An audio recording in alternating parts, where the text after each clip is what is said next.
Jasmine, nimekuja hapa kukwambia kwamba ile zoezi mimi siliwezi. Siwezi kuwa mbali na wewe Jasmine. Tambua ni mwanamke ambaye nakupenda sana. Najua. Ile jambo ni kubwa.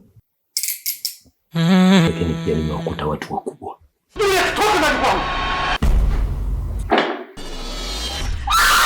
Siku zote watu wakubwa mambo yao wanamaliza kwa kishindo kikubwa.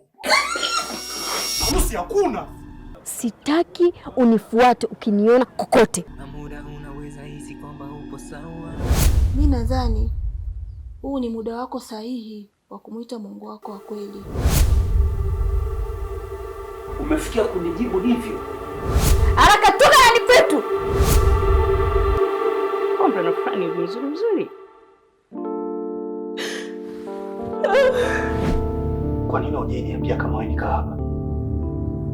Tena kahaba mzoefu uliobobea. Funga kinywa chako Salami. Mimi dharau sitaki.